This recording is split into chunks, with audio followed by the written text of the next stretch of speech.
Aquí inicia La Fosa Escéptica, un lugar para ejercitar la mente, con Alfonso Villalpando.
Hola, ¿cómo están?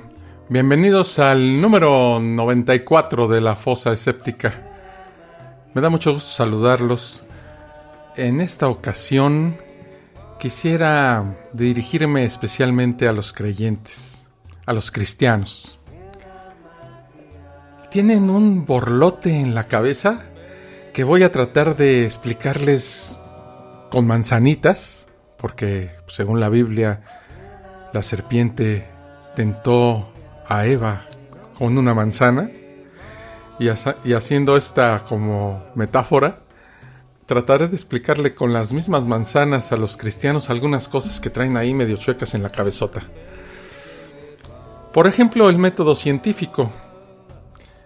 Los cristianos dicen que, en sus propias palabras y usando su propia voz, oh, no, hombre, es que la teoría de la evolución es solo una teoría. Con esta expresión, muchos defensores del creacionismo intentan desacreditar la teoría evolutiva. El uso de este argumento refleja que la persona que lo utiliza no está familiarizada con el método científico. En esta fosa escéptica vamos a ver de una manera simple cómo funciona este tan mentado método científico. Y de paso, pues, le vamos a aclarar la confusión que existe con respecto a lo que es una teoría o ley en las ciencias a nuestros amigos, los cristianos. Y tocaremos otros temas. Pero por lo menos, o por lo pronto, o primero, el método científico para cristianos. Comenzamos.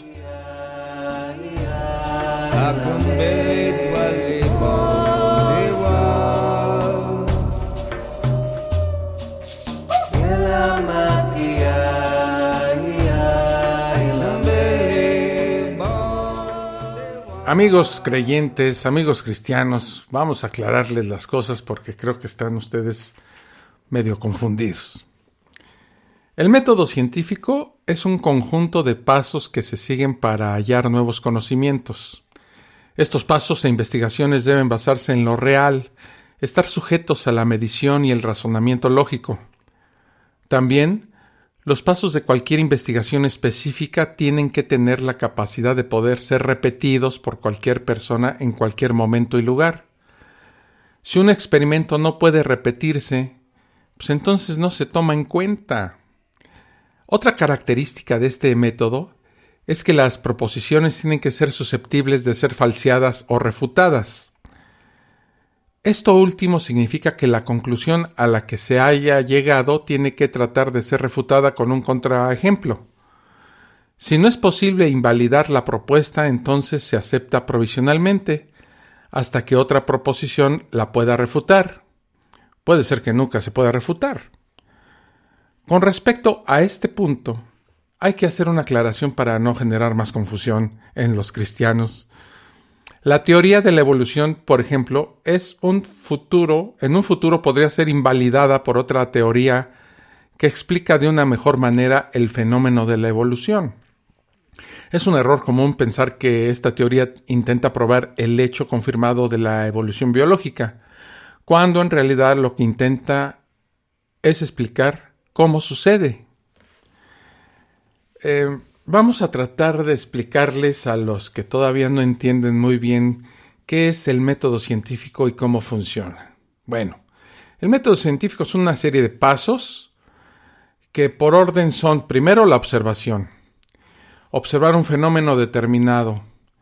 Toda investigación comienza con este paso. Para hacerse una pregunta y de paso responderla, es necesario que algo capte la atención del investigador. Por ejemplo, un objeto cayendo al suelo. Luego, el paso número 2, formular preguntas. Las preguntas son elementales para la investigación, ya que son estas las que determinan lo que se quiere saber. ¿Por qué el objeto cayó al suelo? Luego sigue la hipótesis. Esto es elaborar una explicación provisional de las observaciones y sus causas posibles. Por ejemplo, en el ejemplo del objeto que cae al suelo, decir, los objetos caen al suelo porque los objetos con masa podrían atraerse entre ellos.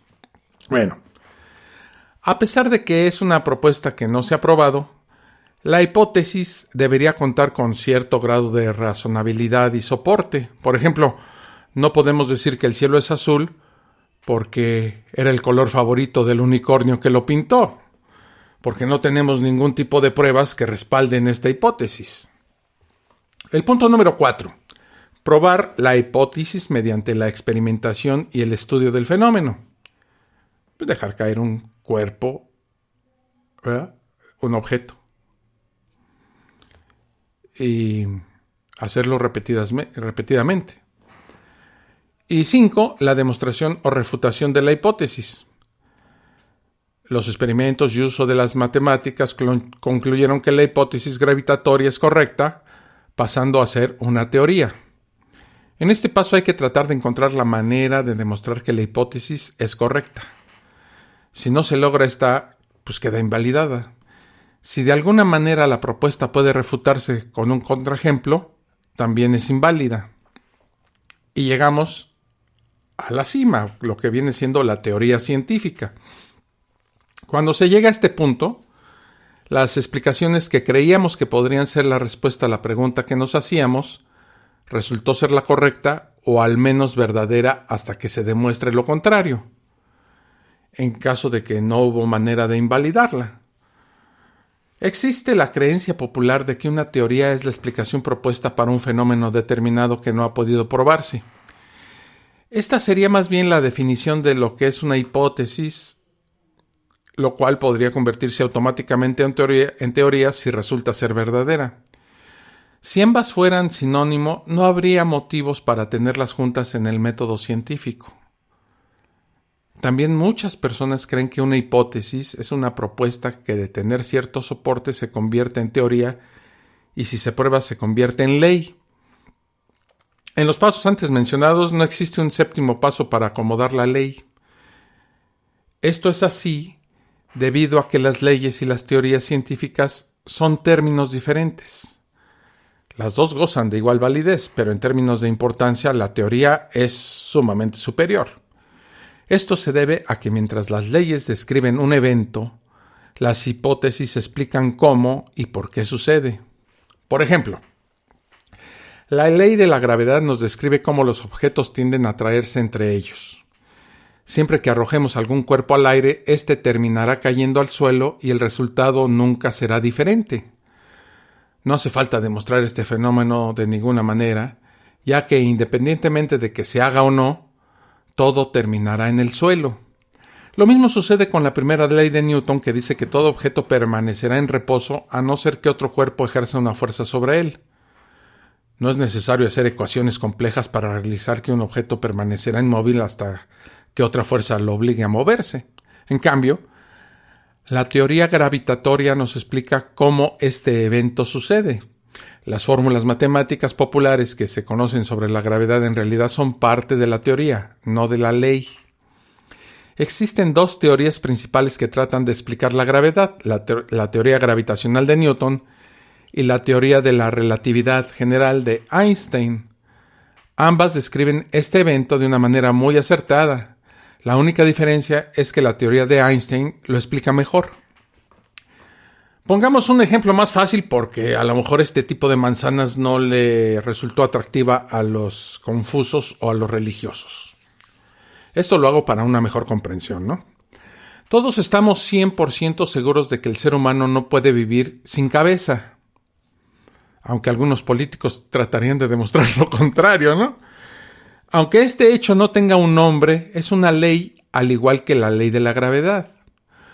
Un evento natural no necesita ser comprendido y definido para que exista, ya que existirá independientemente de que se haga o no.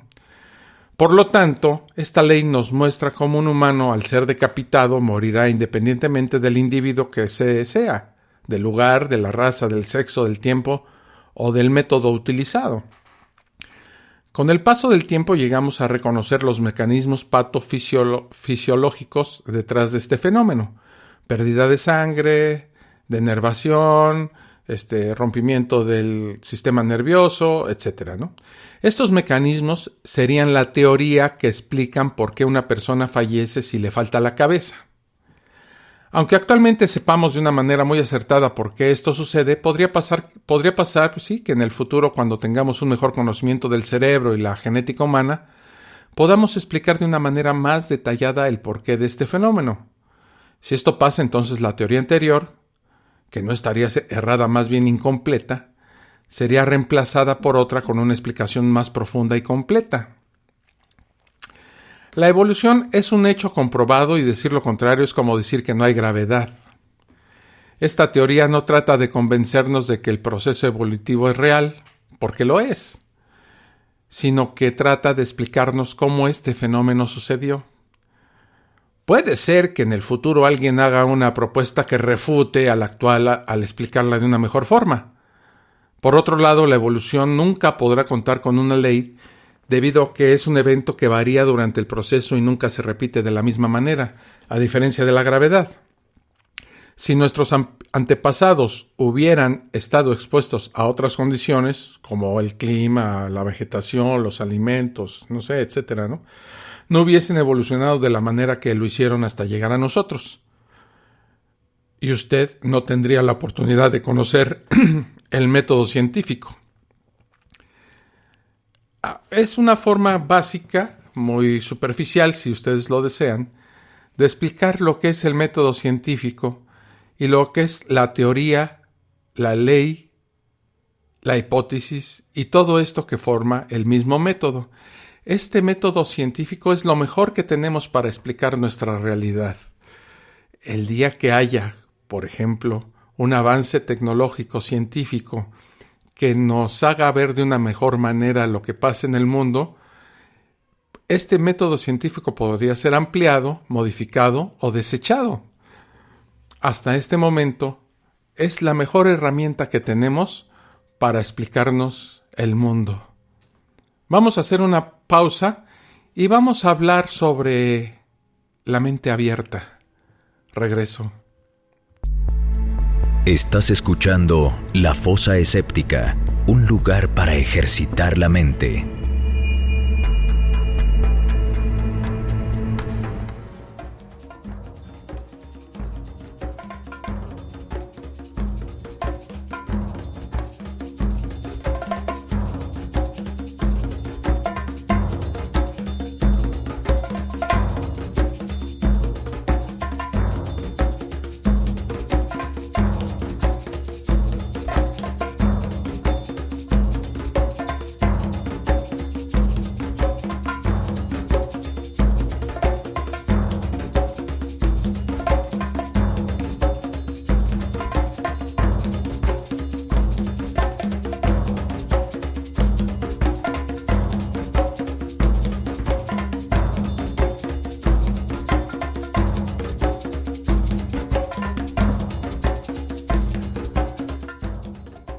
Regreso a la fosa escéptica. Miren, no es insuficiente escuchar en el típico debate entre un creyente en lo sobrenatural y el escéptico que el primero, o sea, el creyente en lo sobrenatural, se defienda con la siguiente frase: Es fácil no creer. Es más difícil tener la mente abierta. Bueno, esta frase puede diseccionarse desde varios puntos de vista. Perdón.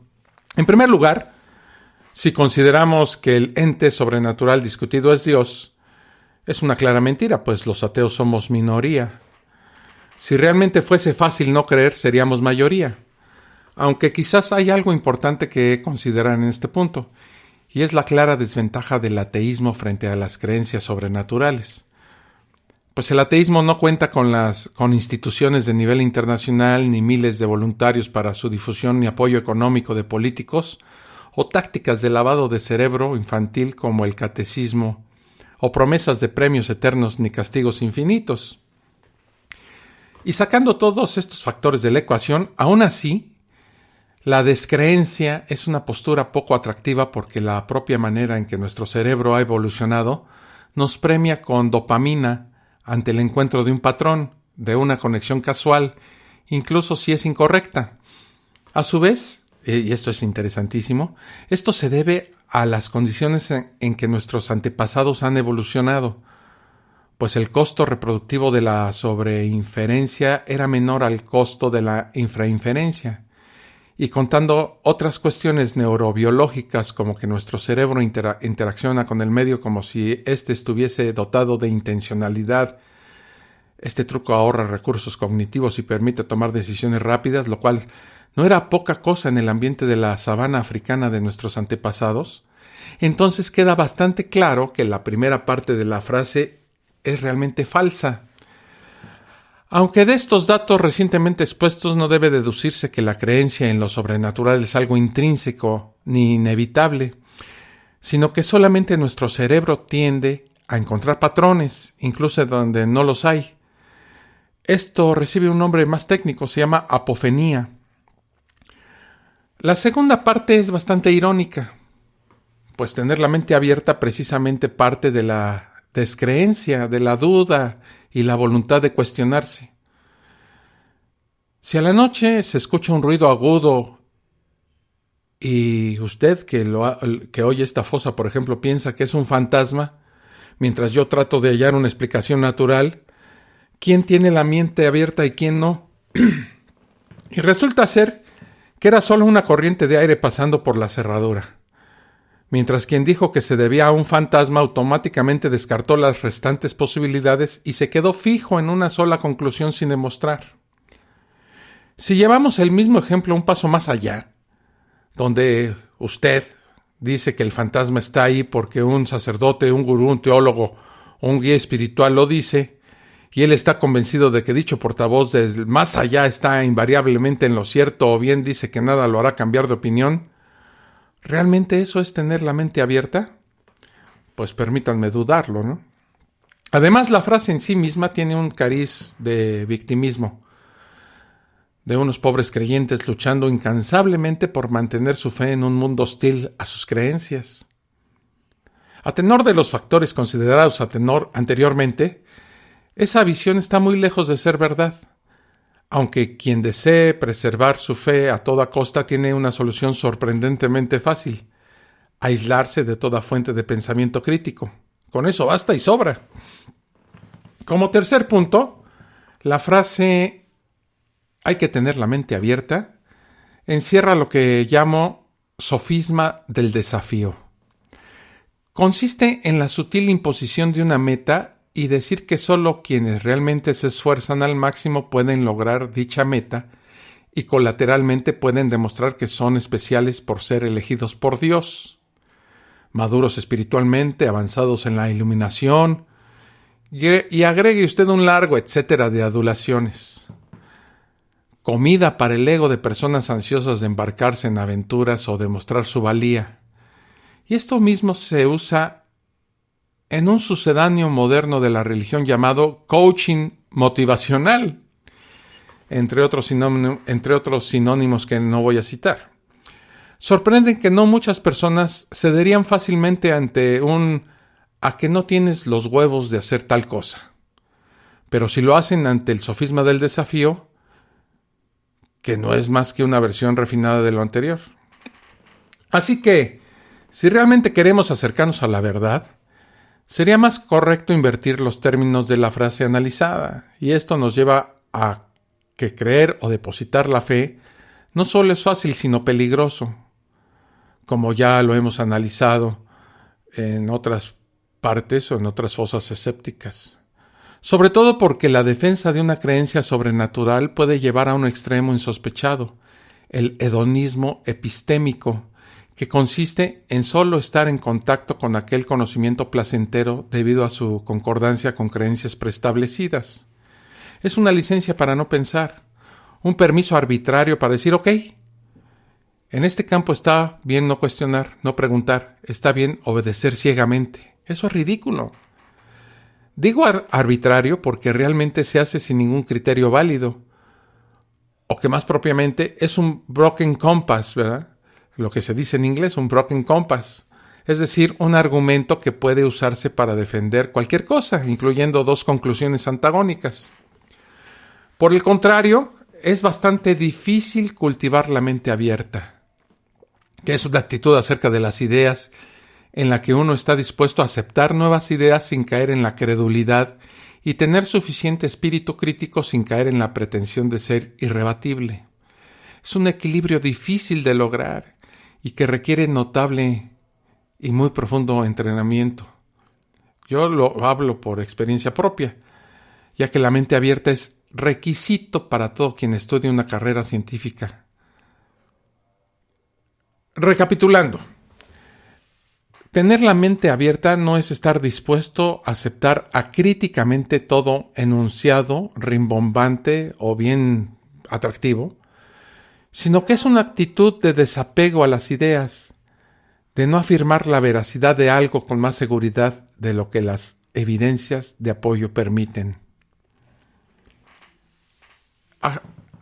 Aquí vamos a hacer una pausa y luego les voy a explicar mi ejemplo de la piedra. Las piedras hablan. Las piedras han estado acompañando al ser humano a lo largo de toda su historia. Y el humano las ha usado para unas cosas que nos sorprenderían. Ya regreso. Quédense quietos, como piedras. Estás escuchando La Fosa Escéptica, un lugar para ejercitar la mente.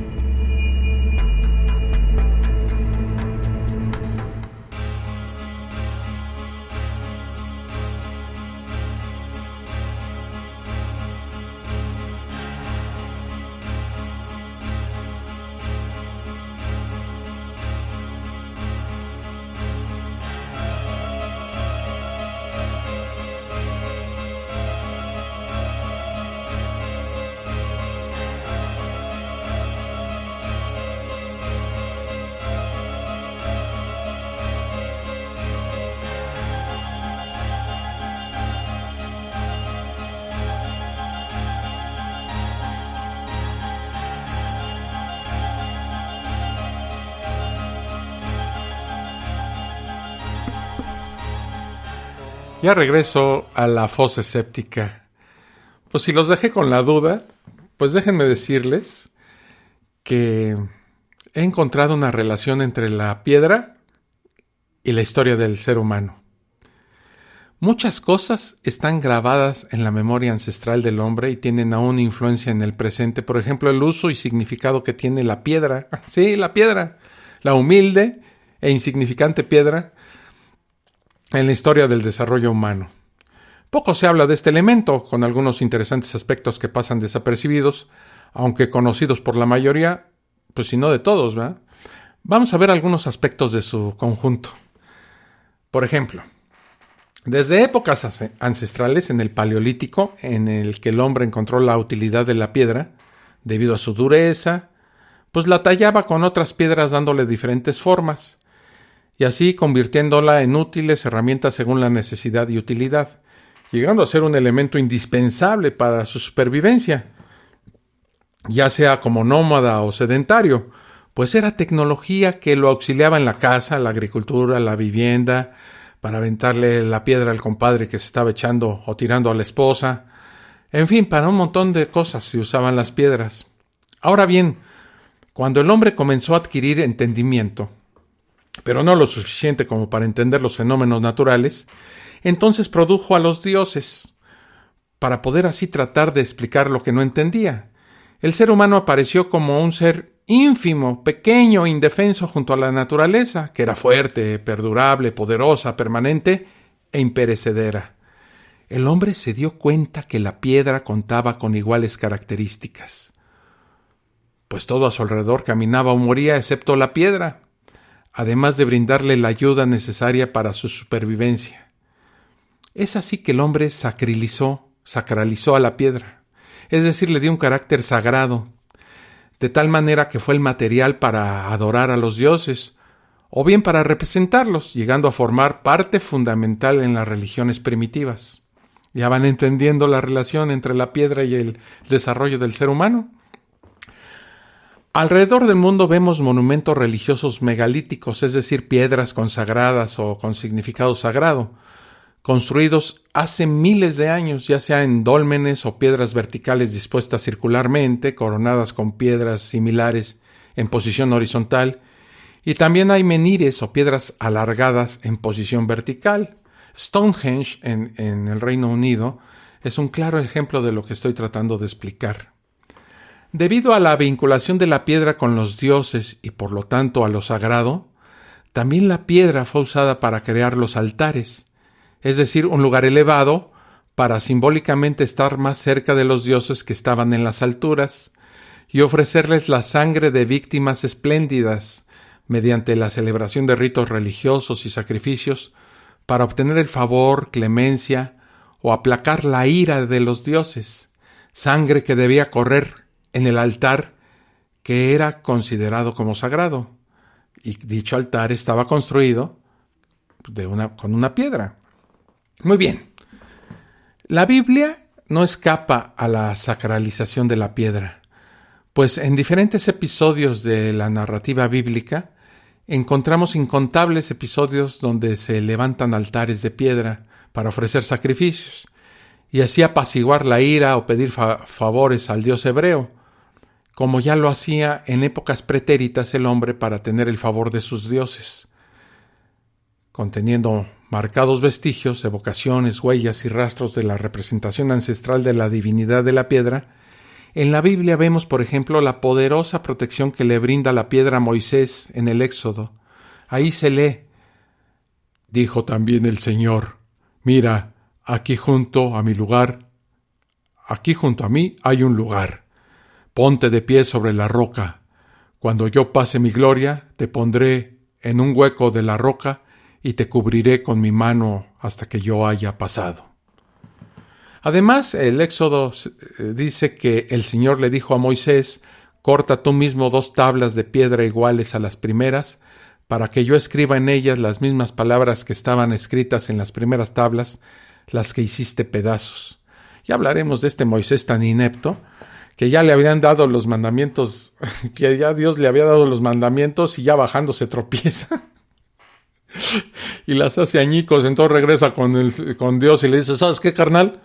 Ya iba bajando, me tropecé, pues es que ayer no dormí y se me cayeron las piedras con los mandamientos. ¿No tendrás por ahí otro par de piedras con los mandamientos? O hacemos una copia, o mejor mándame un mail.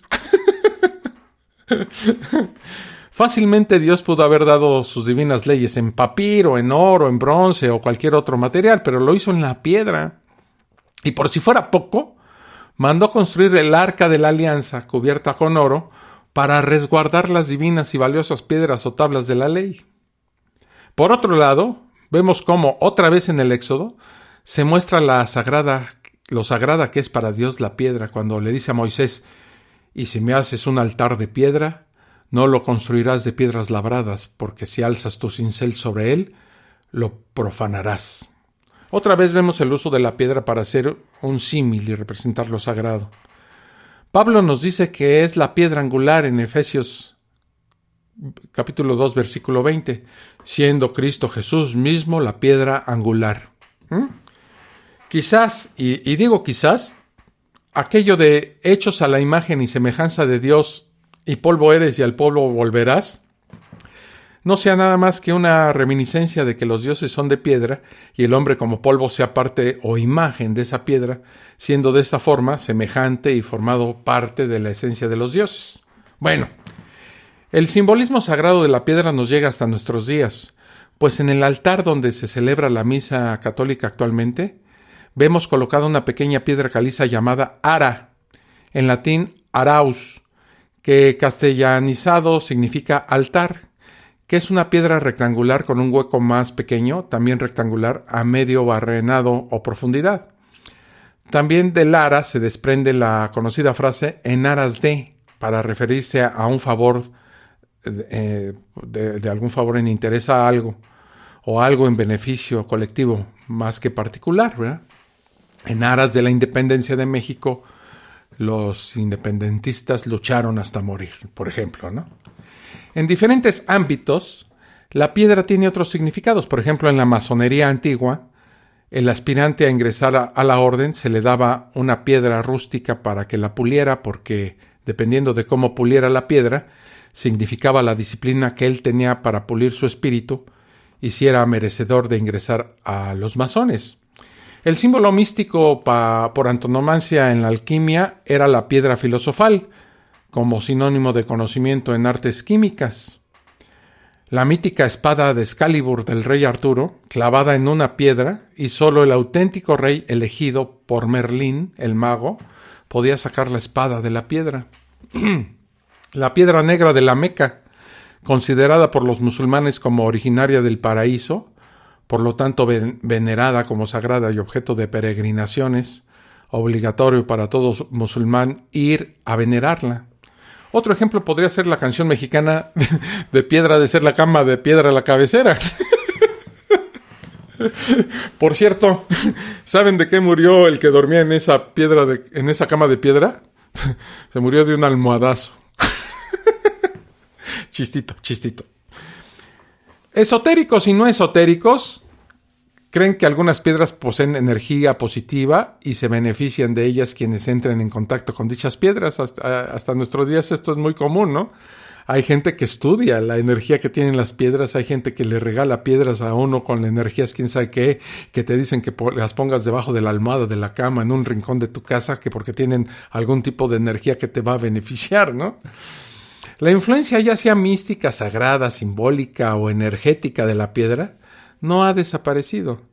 Tal es el caso que actualmente cuando un funcionario es invitado a inaugurar el inicio de la construcción de una obra, se dice que va a colocar la primera piedra, aunque en el edificio no se vaya a utilizar dicho elemento o material. Queda mucho todavía por decir de este elemento ancestral, históricamente determinante en la supervivencia del hombre. Ya que hablamos de la piedra y ya hicimos esta vinculación un poquito jalada de los pelos, si ustedes quieren, entre la piedra y la civilización humana, vamos a hacer una pausa nuevamente y vamos a hablar sobre el ateísmo y la ceguera. No se vayan, ya regreso. Estás escuchando La Fosa Escéptica, un lugar para ejercitar la mente.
Ya estoy de regreso aquí en La Fosa Escéptica. Miren, me gustaría hablar aquí de algo que he venido a llamar afirmación de refugio. En cualquier debate con religiosos, al acabárseles a ellos los argumentos, Me dicen que poseen una visión o sentimiento especial para detectar a Dios, del cual yo como ateo carezco. Algunos lo llaman un sexto sentido, otros usan diferentes analogías, ¿no? Una común compara el ateísmo con la ceguera al color. Pero cuando miramos más de cerca estas ideas, simplemente no se sostienen. De hecho, lejos de ofrecer refugio, son contraproducentes para el teísmo porque resalta activamente sus fallas. Quiero en este momento echar un vistazo a esta respuesta de refugio. Me voy a centrar en la analogía de la ceguera al color, pero los problemas se aplican a reclamos similares de un sentido adicional. Me gustaría luego hablar sobre un par de experimentos que dejan al descubierto con cuánta facilidad podemos estar convencidos de que tenemos una percepción especial que otras personas no tienen. La comparación del ateísmo con la ceguera al color viene en dos formas primarias. Una afirma que discutir con los ateos es como intentar convencer a una persona con ceguera al color de la existencia del color. Otra variación afirma que discutir con los ateos es como tratar de transmitir la belleza de un arco iris a una persona que no percibe el color. Estos son obviamente dos puntos muy diferentes, así que vamos a analizarlos cuidadosamente. ¿Cómo me convencerías de que la gente experimente el color si no pudiera experimentarlo yo mismo? Bueno, ¿qué tal esto? Supongamos que estamos en un lugar con público. A continuación, pones 5 objetos idénticos en una mesa. Pinte cada uno de los 5 objetos de un color diferente: azul, verde, amarillo, naranja y rojo, asegurándose de que los colores tengan la misma luminosidad para que a mí, que no distingo los colores, me parezcan del mismo tono de gris. Etiquételo según el color con las etiquetas frente a mí y después haga que los miembros del público identifiquen los colores. Podríamos cambiar el orden para agregar una capa de aleatoriedad. Con controles experimentales apropiados, cuando los colores fuesen reportados con una precisión abrumadora, mucho mayor que acertar por azar, estaría convencido de que la gente estaba experimentando un fenómeno fiable y consistente. Por lo tanto, si discutir con los ateos fuese como convencer a una persona ciega al color acerca de la percepción del color, sería un asunto bastante sencillo, ¿no? Para ver por qué no es así, continuemos con la analogía de la ceguera al color y miremos algunas respuestas más compatibles con lo que ofrece el teísmo. ¿Qué pasaría si una multitud de individuos te mostrara sus propios libros antiguos que definen el color, cada uno de los cuales contradiga la definición de su libro en el libro de todos los demás? Algunos libros dicen que hay muchos colores, otros proponen un solo color, aunque el concepto de ese color varía enormemente según el libro que lees. Curiosamente, algunos libros dicen que hay un color que no cambia, pero luego describen un cambio del color en algo completamente diferente a lo largo del libro. Pero una cosa que todos están de acuerdo, que solo tienes que aceptar que tienes la verdad y todos los demás se han equivocado. Si fueras ciego al color, ¿estarías convencido de que estas personas están percibiendo un fenómeno confiable y consistente? Incluso si quitamos las contradicciones, todo lo que tendríamos es un grupo de personas que están de acuerdo con una definición. Nadie ha demostrado que lo que se refiere esa definición tiene alguna manifestación en la realidad. Digamos que definimos a los chimporitos, ¿no?, como estos seres invisibles que abren todos los pétalos de las flores. Cuando vemos flores abriendo sus pétalos, ¿es entonces evidencia de que existen los chimporitos? No. Comenzamos con un supuesto infalsificable, que el proceso de apertura de los pétalos requiere un agente sobrenatural, que son los chimporitos, para que funcione, o sea, un agente sobrenatural externo. Este tipo de supuestos se extendieron entre nuestros antepasados, quienes creían que todo, desde el trueno hasta el movimiento de los cuerpos astronómicos, tuvo que ser impulsado por diversos agentes sobrenaturales para hacerlos funcionar. Por ejemplo, podría decirse que el sol era llevado a través del cielo en un carro por una deidad dedicada a esa función específica, jalar el sol. Estas eran definiciones que todos dentro de una cultura determinada estaban de acuerdo. Las definiciones se entretejen profundamente en el tejido de sus sistemas de creencias. Pero a medida que los humanos producían modelos más precisos de cómo funcionaban las cosas, los dioses comenzaron a desaparecer. Thor, por ejemplo, el dios del rayo. Thor era el que mandaba el rayo a la tierra. Cuando la ciencia avanza y se descubre cuál es el fenómeno, cuáles son las condiciones meteorológicas para que se produzca un trueno, Thor desaparece. Si crees en algún agente sobrenatural, me gustaría invitarte a reflexionar en privado por un momento en los procesos que crees esos agentes sobrenaturales controlan en tu vida. ¿Son los responsables tras las coincidencias?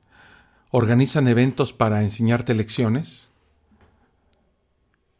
En su reflexión privada, pregúntate, ¿alguno de los eventos en los que estás pensando realmente requiere agentes sobrenaturales? Voy a volver, perdón, esta garganta mía. Volveré a esto más adelante, pero por ahora continuemos con la analogía de la ceguera al color y miremos algunas respuestas más hipotéticas de los observadores de colores. ¿Qué pasa si dicen que simplemente no te has esforzado lo suficiente para ver el color? ¿Qué pasaría si te dijeran que primero debes creer en el color y luego lo verás? ¿Y si afirmaban que nada tenía sentido sin color? ¿Qué pasaría si afirmaran que, en secreto, ya creías que el color existía pero que estás enfadado con el color? Si fueras ciego de colores, ¿qué harías ante estas afirmaciones? No mucho, sospecho. Pero estos son los tipos de evasiones y tonterías que recibo como ateo todo el tiempo en lugar de evidencia. Vamos a analizarlas. He perdido la cuenta de las veces que me han dicho que no puedo ver a los dioses porque no me he esforzado lo suficiente. Obviamente no es algo que le dirás a una persona ciega al color. Se expone la naturaleza circular de este argumento cuando pregunto qué prueba hay para ello. Me han dicho que la prueba de que no me he esforzado lo suficiente es que no puedo ver a los dioses. Este tipo de razonamiento circular tiene algo de validez en ciertas circunstancias. Ejecutar en el piano una obra de Chopin requiere un esfuerzo sostenido.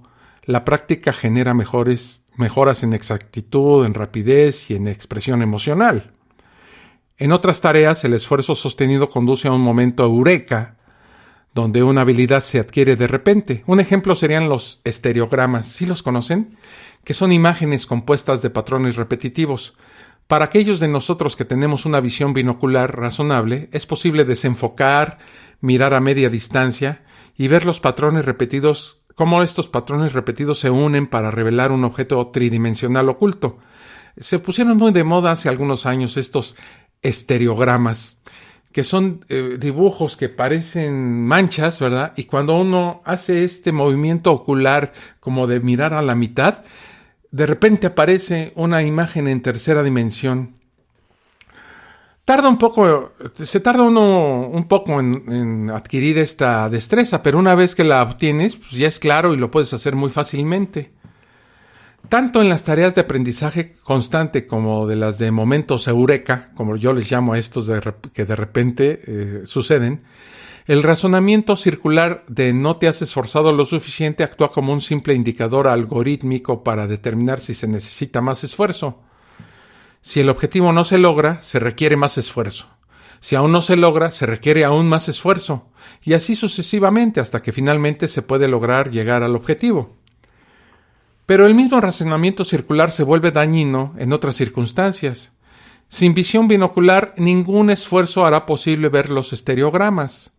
El esfuerzo en bruto no nos ayudará a ninguno de nosotros cuando se trata de objetivos como levitar, escuchar la rotación de Júpiter o hacer sonreír a una nube. A veces no es que el objetivo sea imposible, sino que nos atrincheramos en un método imposible. Toma, por ejemplo, el sueño de los alquimistas de la piedra filosofal, la transmutación de otros metales en oro. Se esforzaban. Lo hacían una y otra y otra y otra vez. Nunca lo consiguieron. En la década de 1980 se informó que se obtuvieron cantidades diminutas de oro desde el bismuto, no a través de reacciones químicas, que los alquimistas persiguieron obstinadamente, sino por un bombardeo físico desde un acelerador de partículas. O sea, el método, ¿verdad?, se cambió y se obtuvo un resultado. Anteriormente se hacía el esfuerzo, pero no se obtenía un resultado positivo porque el esfuerzo era errado o erróneo. Antes de achacar la falla del logro por falta de esfuerzo, tienes que descartar todas las demás explicaciones posibles, incluyendo la falta de dotación física o un método inviable, pero lo más básico de todo, la imposibilidad de la tarea. Entonces, lo primero es lo primero. Vamos a tener que demostrar que ver a los dioses es alcanzable, como sucede con los estereogramas, la reproducción de música y el color. Entonces podemos hablar de quién no se ha esforzado lo suficiente. Bueno, primero debo creer en los dioses, luego los veré. Esto es incorrecto, hablo por experiencia propia. Solía creer sin reservas, nunca había un dios. Lo que hice fue tomar experiencias que encontré gratificantes o castigadoras, o parecía improbable o inexplicable, y las atribuía a un significado divino. Eso no es ver a un dios. Eso es estar definiendo chimboritos, como en el ejemplo de las flores. Definiendo un agente sobrenatural como la causa de estas experiencias y luego tomando esas experiencias como evidencia de ese agente sobrenatural. Es un sistema perfectamente diseñado para reforzar creencias injustificadas. O la pregunta, ¿nada tiene sentido sin los dioses? Al contrario, la historia del conocimiento demuestra que las cosas tienen más sentido sin los dioses. Ya he enseñado previas conceptualizaciones divinas del trueno, del sol, etc., ¿no? Como ya lo vimos. Cuando usamos a los dioses como pseudoexplicaciones que no ofrecen ningún entendimiento, nos faltan explicaciones válidas que ofrecen resultados fiables y predecibles. Algunos cristianos afirman que todos creemos secretamente en su Dios y que solo estamos enojados con Él. Esta idea parece provenir de un pasaje bíblico en Romanos que afirma que el Señor dio a conocer a los impíos aquellos aspectos de sí mismos que podrían conocerse. De sí mismo, pues, ¿no? El problema obvio al tratar de usar este pasaje para sugerir que todos creen en secreto es que la Biblia reconoce plenamente la existencia de los incrédulos. Marcos 16 habla de la condena que espera a los que no creen. Corintios 6 instruye específicamente a los cristianos a no estar unidos a nosotros, citando nuestra maldad y oscuridad, o sea, alejarnos. No hay mención aquí de pretender no creer. Estos y otros pasajes bíblicos hacen una distinción explícita entre los que creen y los que no. Si fuese cierto que todos ya creen, entonces los misioneros serían redundantes. La mayor parte de su trabajo podría ser simplemente hacer recordar a las culturas que visitaron las creencias que ya poseían. Pero eso no es lo que hacen. La obra misional no es la restauración, es la colonización. Y es una prueba más de que ver a los dioses no es nada como ver el color. Di un ejemplo de un experimento formal anterior, pero la evidencia de nuestra percepción del color está en todas partes. Lo usamos para ordenar el tráfico, para juzgar la madurez de la fruta, interpretar cuadros estadísticos, identificar especies venenosas, para distinguir equipos deportivos, y así, ¿no? Pero no se ha demostrado la utilidad con respecto a los dioses. Por el contrario, la llamada evidencia presentada en defensa de los dioses es un atolladero de contradicción, evasión y deflexión. Una cuestión bien diferente es la afirmación de que discutir con los ateos es como tratar de transmitir la belleza de un arco iris para una persona ciega al color. ¿Sí? ¿No te lo han dicho, amigo ateo? Es que hacerte entender lo que es Dios es como tratar de explicarle la belleza del arco iris a alguien que no distingue los colores. Es una empresa inútil. Bueno, yo no encuentro a los arcoíris hermosos en absoluto. Los encuentro insípidos, pero veo el color perfectamente bien. Las personas que aceptan mi invitación pronto se dan cuenta del problema. Pueden hablar sobre la belleza de los colores del arco iris hasta que los cerdos vuelen. Pueden hablar de saturación, yuxtaposición, permeación. Sí, yo veo todo eso también. Los arcoíris todavía me dejan completamente indiferente. ¿Por qué? La belleza no se transmite. Cuando decimos que algo es bello, si es un objeto, una sensación, una idea, no estamos percibiendo alguna propiedad inherente de esa cosa. Todo lo que estamos diciendo es que sentimos una conexión personal con él, que resuena con nuestras propias ideas, valores, fantasías, necesidades, etc. Nada más que eso. Nada objetivo, nada universal. No hemos observado alguna realidad profunda o desbloqueado alguna intuición trascendental. Tampoco la belleza indica bondad. Hay poco que los humanos no hayamos encontrado hermoso en nuestro tiempo sobre la faz de la tierra, incluyendo violación, tortura, genocidio, incluso apocalipsis. La idea de estas cosas pone a algunos humanos en un estado de éxtasis. Las experiencias de belleza simplemente reflejan nuestro propio sentido de conexión personal, y esa conexión se puede romper. Por ejemplo, la belleza podría no sobrevivir la revelación de información desagradable. Si descubrimos, por ejemplo, que nuestro cantante favorito le pega a su esposa y a sus hijos, bien podríamos encontrar que su música, que durante años hemos encontrado hermosa y sublime, de repente parece vacía. La música no ha cambiado, es nuestra conexión con eso lo que ha cambiado. Cuando a los excristianos se les pregunta qué los incitó para abandonar el cristianismo, surge una experiencia muy específica como uno de los factores más comunes: leer la Biblia. Algunos la citan como la causa de su desconversión, el evento primario que comienza su transición al ateísmo. A veces se caracteriza más como un catalizador. Leer la Biblia acelera un proceso que ya está en movimiento. Para otros, la desilusión bíblica viene cerca del final de su transición al ateísmo. Para estas personas tiene más de la sensación de clavar el último clavo de un ataúd ya largamente montado. Pero todas estas personas están respondiendo a nuevos conocimientos desagradables. Eso daña su conexión anterior. Para muchos de ellos, es la celebración bíblica del sadismo lo que les hace darse cuenta de que han estado de acuerdo en ver a los humanos representados como juguetes desechables que deben obedecer a cualquier mandamiento arbitrario o degradante que Dios les dicta. Y esto no es de ninguna manera un fenómeno exclusivamente cristiano. Algunos exmusulmanes han expresado una alineación similar en relación con el Corán y el Hadiz.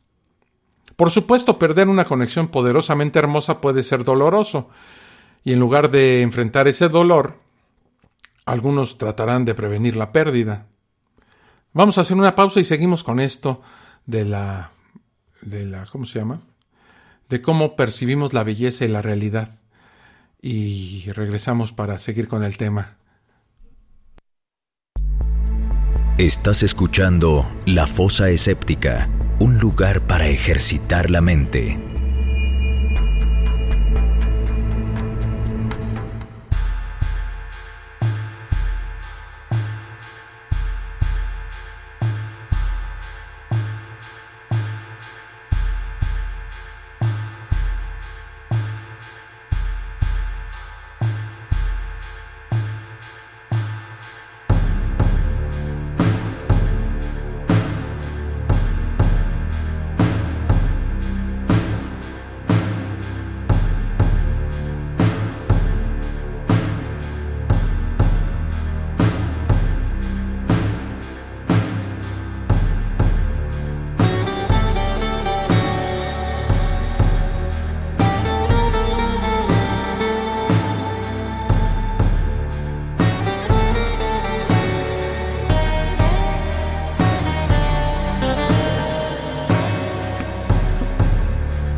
Ya regreso aquí a la fosa escéptica. Se está poniendo interesante el asunto y ahorita se va a poner más.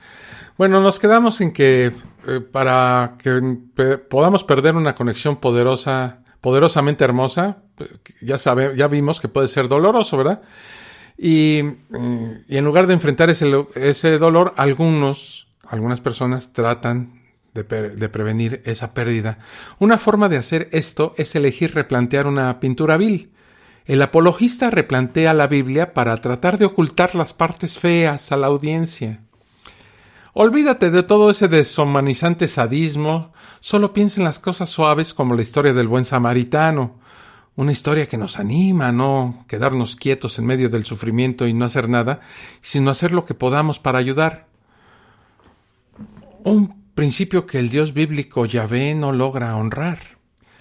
Otros apologistas muestran su pintura vil sin pedir disculpas y en su lugar intenta pintar a su público como degradado de manera similar o peor.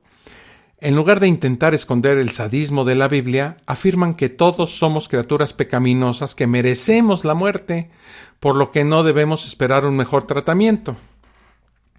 Si alguna vez te encuentras en una comunidad que trata de inculcar ese nivel de autoodio en ti, te sugiero que pienses mucho en la compañía que estás manteniendo y que pienses a qué fines realmente está siendo supeditada tu degradación.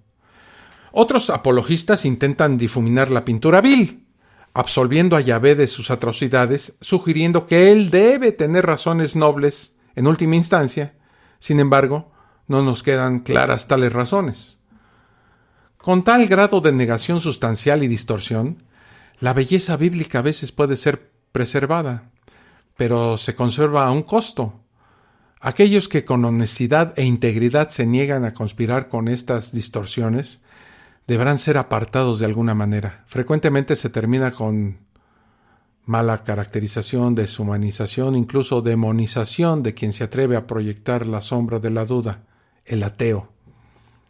El conflicto que genera este tipo de distorsión es un precio que todos pagamos y seguiremos pagando mientras estemos contentos con valorar nuestras fantasías personales por encima de las vidas de otros seres humanos. Una experiencia de belleza puede ser edificante, consoladora, embriagadora, pero eso no quiere decir que el espectador de esa belleza tiene acceso especial a alguna realidad trascendental escondida de los demás.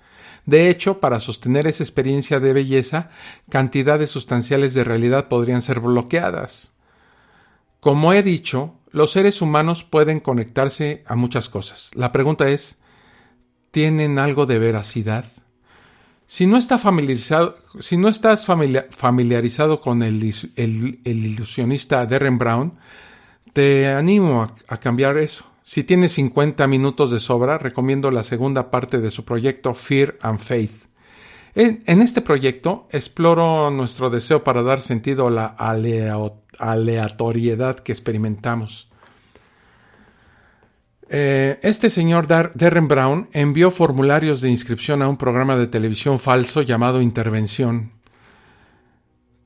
Conociendo al sujeto elegido, que se llamaba Emma, explicó que una serie de actores estarían interviniendo en su vida cotidiana durante las próximas semanas para enseñarle lecciones que ella podría usar de una manera positiva.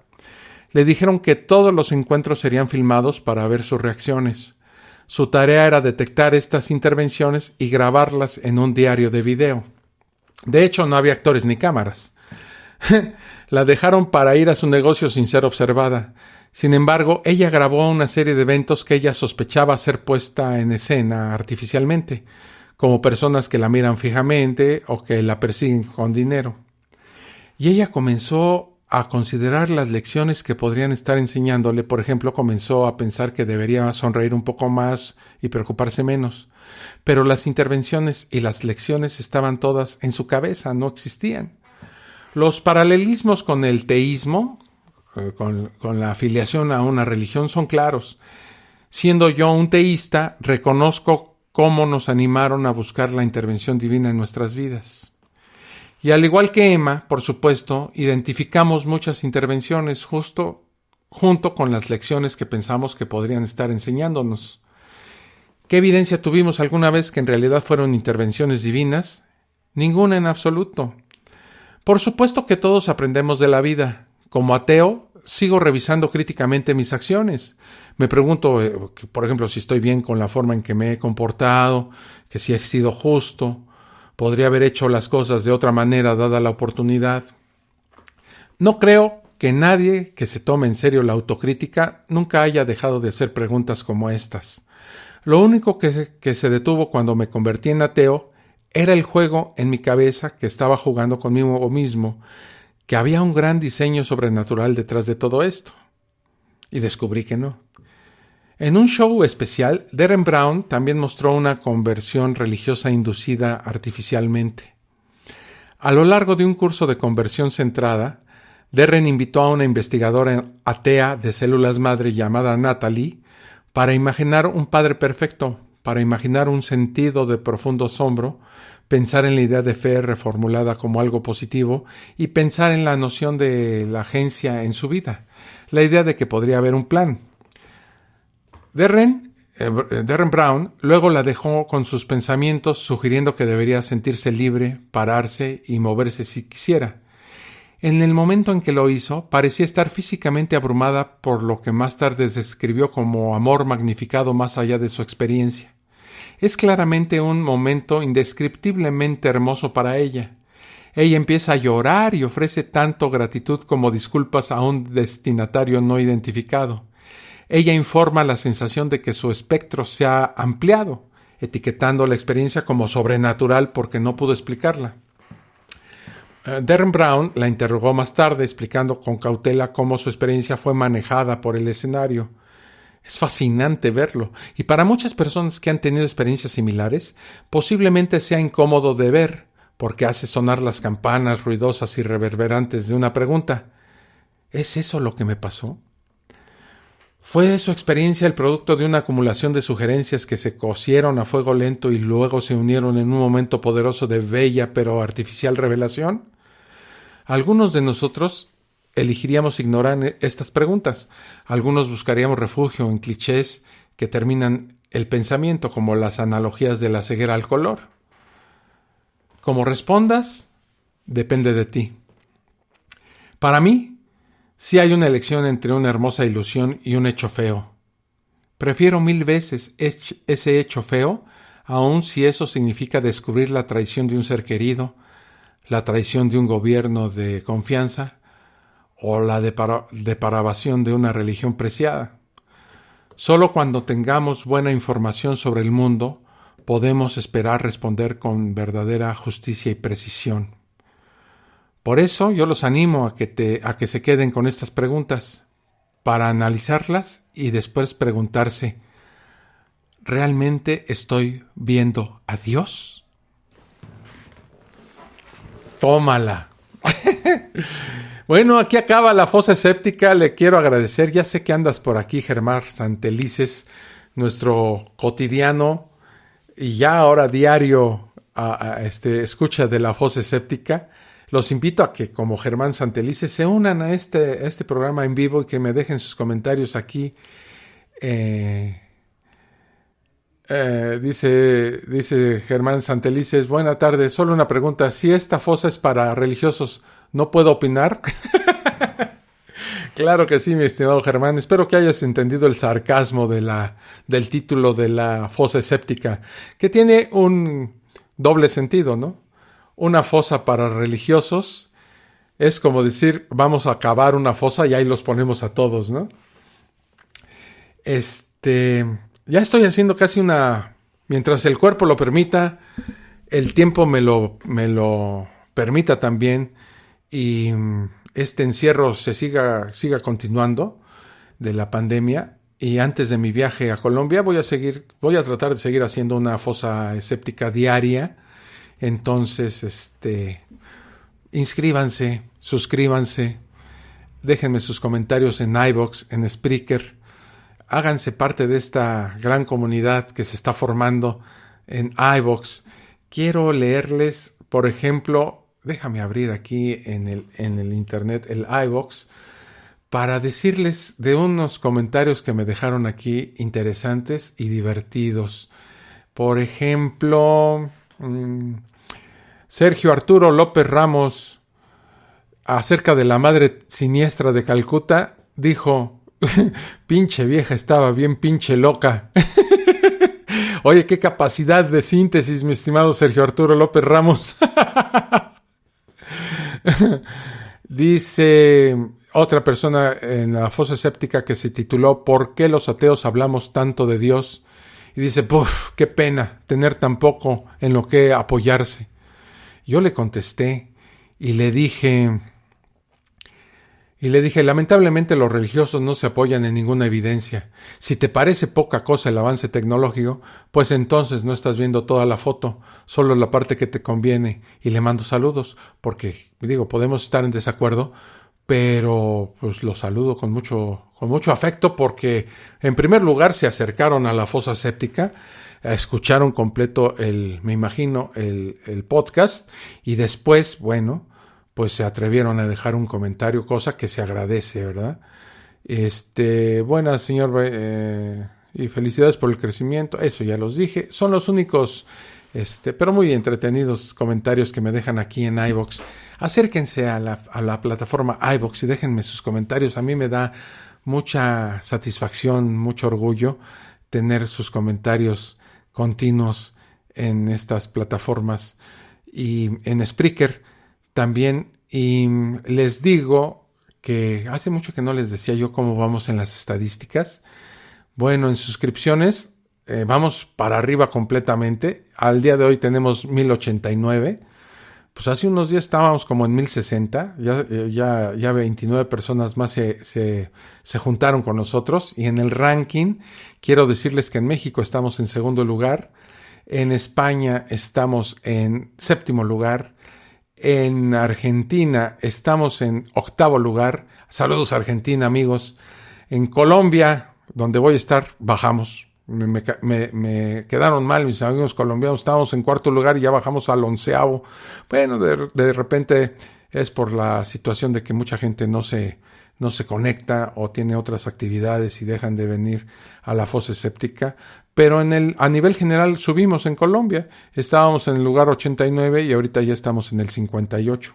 Cosa que pues obviamente agradezco. En Estados Unidos pues, seguimos manteniéndonos bien en el de la especialidad. Estamos en el lugar 11 y en el general estamos en el lugar 123.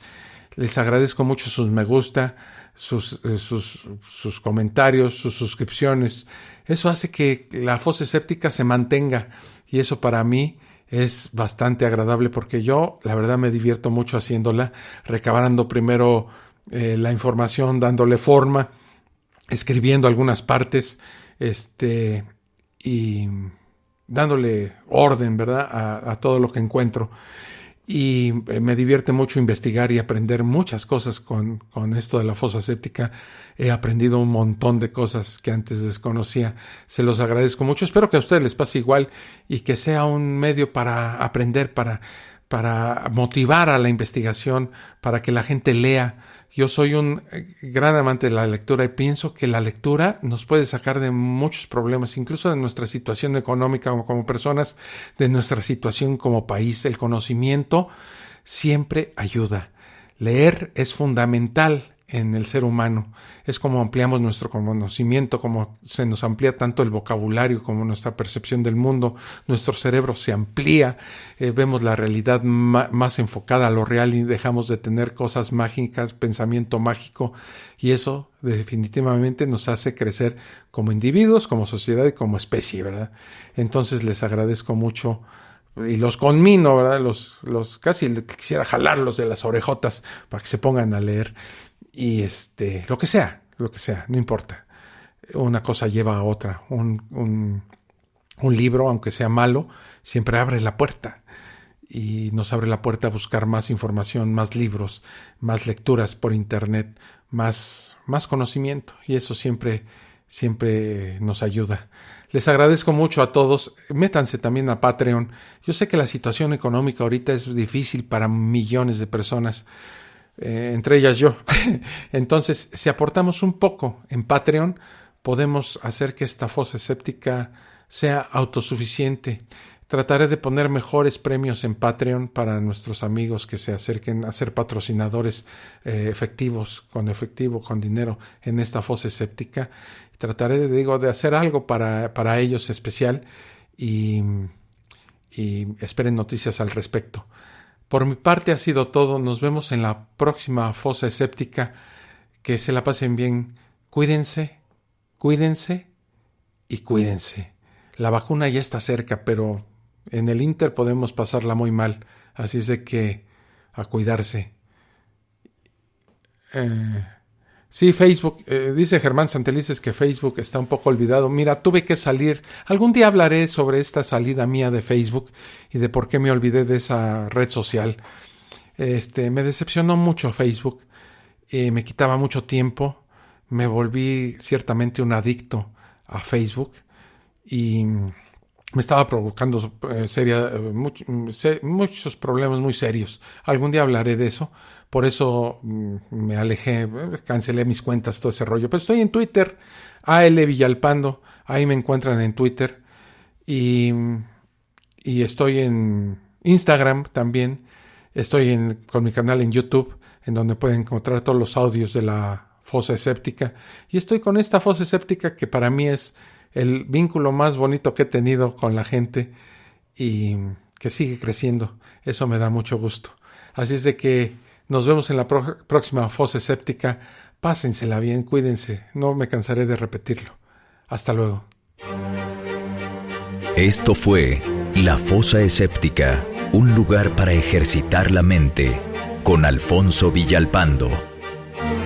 Te esperamos en el próximo capítulo a través de Spreaker, Spotify, Apple Podcasts y iVoox.